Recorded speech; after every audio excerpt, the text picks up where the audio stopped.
we still see Louise every summer in the off season. She comes home, you'd see her around the town here, you'd bump into her in the supermarket or in the chemist or running the roads as she does, and she's just the same Louise, you know. She'd stop and have a chat and shake hands, and it's as if she'd never left, you know. But yeah, it's great pride, huge pride.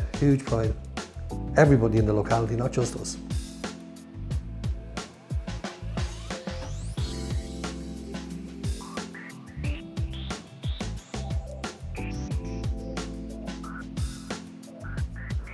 Always football. Like when she was in school, like she played with the boys during lunch breaks and stuff like that. And then one of the boys, his father was head of the Blessington boys club, so she played in the under sixes and under eights or under tens or whatever it was at the time. And they were nearly the best years because you've seen them all going around, all these little kids, you know, and they all trying their hardest and you know, looking, you know, cute. Yeah. Well, one of the teachers here just lives up the road from us here, Mrs. Nash, Peggy Nash, and she's retired. She's retired now, but she was saying that the playground there was always a bit of a battle to get her, you know, when they were picking the teams as to who she'd play with, which is, you know, one team wanted her, the other team wanted her, and so she was relating to us there just on the just on the evening of the World Cup qualification there, that there was this pull for her, you know. She was saying to us she wants to play with, or the boys want her to play with that team and the other boys want her to play, so she was a tug of war between them, and she, you know, whatever it was, you know. But it was football under the arm all the time, and so on. And I could see early on that she was into sport, you know, and any sort of, she just had a certain amount of athleticism, you know, and an eye for the ball as well. Hand-eye coordination. Hand-eye coordination, yeah.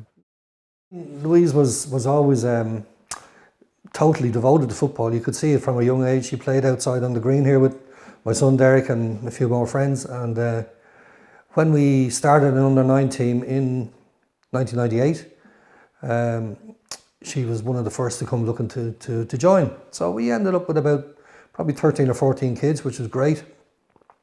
She was young enough to play again at under-9 the following season, so we made an under-10 team and an under-9, and we sort of brought along from there. But once she was in the right age group, she really flourished because, you know, she had such great natural ability, and she obviously had a great enthusiasm about her.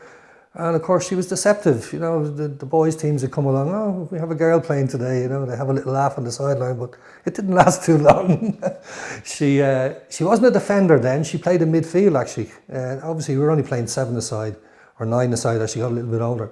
But she just loved being in the thick of it, being in the heart of it, and you know, and the muckier the day, the better for Louise. She just got stuck in and played her game, and you know, if she scored a goal, and she did score quite a few, she was thrilled too.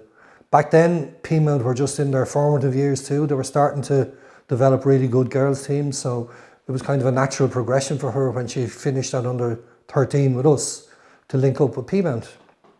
She did that, and obviously it just took off from there for her. You know, she made such great progress. I think she was captain in Peamount at something like 16 or something like that, which was amazing, you know. And you could just see it though from the years back. It was going to happen. It was definitely going to happen. She wanted to be a footballer, and that was it.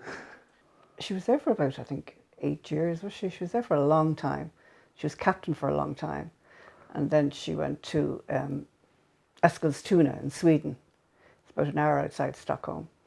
And she went in the second tier, and they won that the first year and were promoted.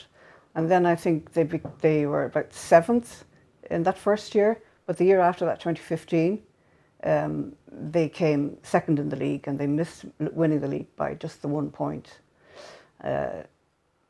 After that, then she came home in about, I think it was February 2017, and she went to Notts County for a few months. And then they went into liquidation, and she was called up immediately that same day that they went into liquidation. She was called up for Arsenal. They'd wanted her before, but she turned them down because she thought she might just be a bench player, and she wants to play all the time. So then she went there and loved it. Again, the pride that swells up in you, you know, just for herself and for Ireland, and you hear the anthem and she's out there playing, you know, and in a shirt, you know, she has that bit of pride in her shirt, in the shirt, just loves the Irish shirt, you know, and representing her country, you know. Oh, loose one for Brosnan.